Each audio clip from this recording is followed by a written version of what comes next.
Merry meet guys, and welcome back to Which is the Moon. I am your Wednesday host, Houston, and this week, week 8, we are talking about psychic attack and spiritual protection. There's a lot of videos on YouTube already about psychic attack.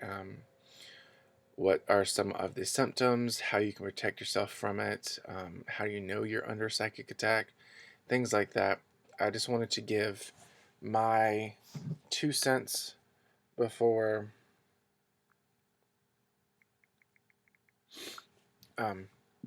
I wanted to give my 2 cents on this video. I believe that most of the time, psychic attack we do to ourselves. And I know that sounds really bad, but I've caught myself multiple times um, where I've done it to myself. Some of the symptoms of psychic attack are forgetfulness, foggy memory, or foggy thought, meaning you can't really think straight, um, anxiety, extreme depression, really not wanting to do stuff, which I guess is what you're considered is what's considered depression. Um, Losing things, losing very important things. Um, Also having a string of bad luck.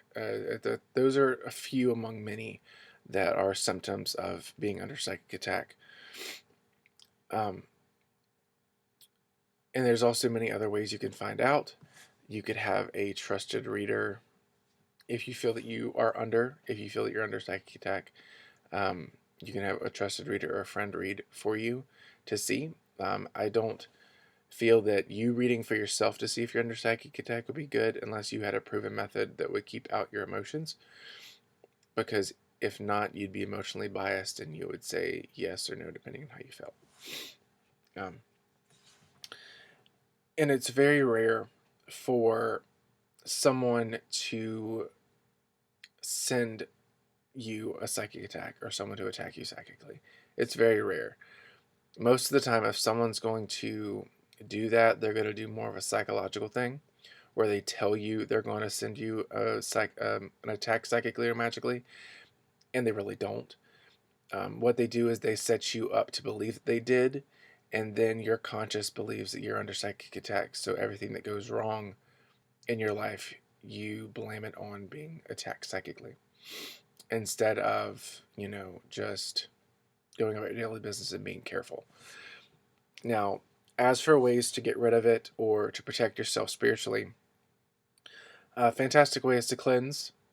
And, you know, depending on what happened and how, I can't say what kind of psychic attack, but the depth of the attack, that can say how much cleansing you need to do, or if you need to do like an uncrossing ritual or a hex breaking ritual or what have you. But the best thing, in my opinion, would be a sea salt bath with some herbs to cleanse you and kind of uncross you at the same time to kind of cover your bases. And you can add some oils in there as long as the oils and herbs aren't like cinnamon, because that really does irritate the skin, at least for me. I mean, it might not for you, but it does for me. Um, and chili peppers and stuff like that. I wouldn't really add that to your bath water. Um, but then again, that just irritates my skin. That may not irritate yours. Um, but please don't try it. Then come back at me and say I told you to do that. That's not a good thing.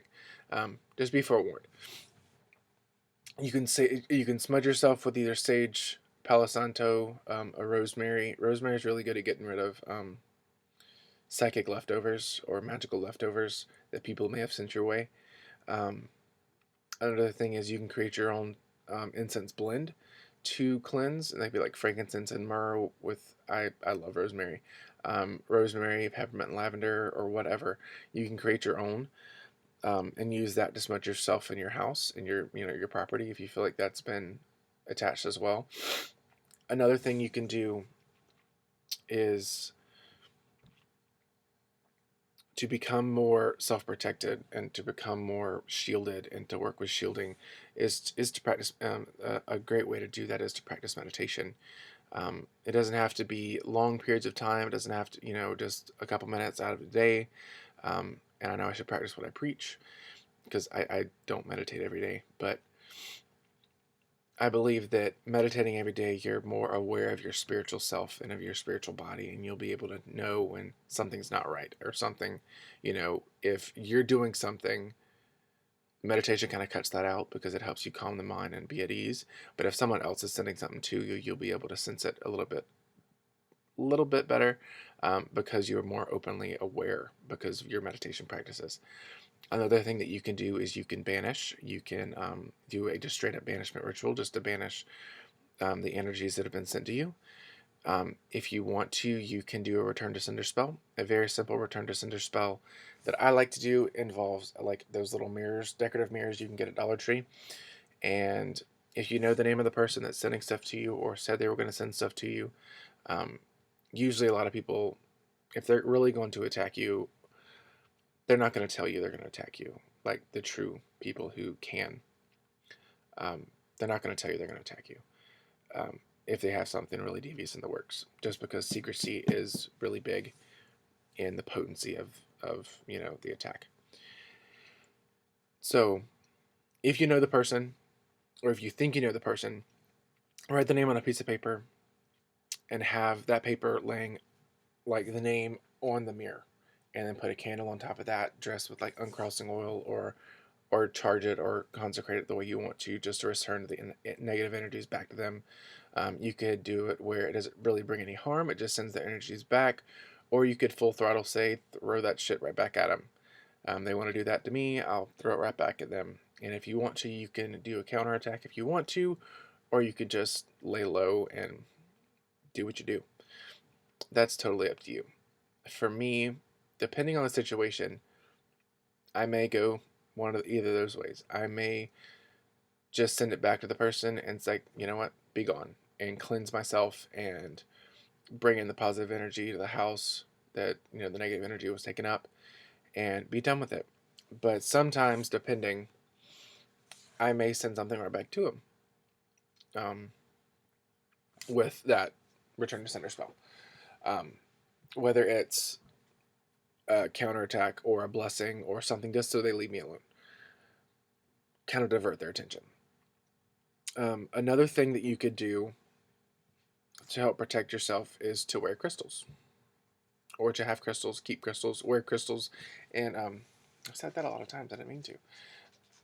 If I can get it out of my pocket, fantastic is to keep crystals in your pocket, especially if you're a guy and you don't have a purse.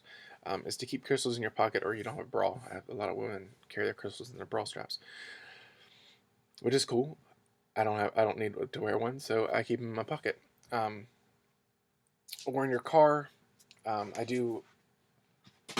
plan on creating a protection satchel for my car and for my partner's car, because traffic down here is kind of crazy. So, but keeping protective stones on you, and grounding stones, they really do help kind of block out things that could be coming your way. What I just showed you, hematite, that's a fantastic stone. Black tourmaline is an amazing stone. So is jet, obsidian, snowflake obsidian, any of the dark stones, even garnet, apache tear. I'm trying to think. What's another good one?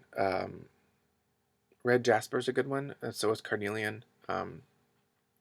And of course, amethyst and crystal quartz. Crystal quartz, you have to kind of program it to do the protection, or it'll just suck everything up and you feel everything at once. That's why I have a amethyst or a clear quartz necklace that I have to, like, before I go out, I have to pray over it, or it will amplify everything around me, and I will feel it as an empath, and that sucks. So I have to kind of like program it to, protect me from certain energies, which it's fantastic. That's what the crystal's for. And at the end of the day, I go home and cleanse it. Or fluorite, that's another fantastic protection stone. So, there's the black colored stones, and they may all not work for you that way. That just works for me. So there's also practices you can do to protect yourself and your house, by making talismans or enchanting stones to wear around your neck or in your ears. My earrings are smoky quartz, and I've kind of enchanted them to kind of help me stay grounded and protect me from the bullshit backlash that sometimes happens at work. So, if you have any questions for me, and I don't know if I said this earlier, but there is a YouTuber that talks really heavily about, not really heavily, her videos usually don't last longer than 9 minutes, but she's an author, an ebook author out of the UK. Her name is Talon Penry, and she talks pretty in depth about psychic attack and psychic defense. I'll link one of her videos below in the description box, so you guys can go check her out and hopefully subscribe to her channel because she has a lot of great information. So without further ado, I hope you guys have a great rest of your week, and until next week, many blessings.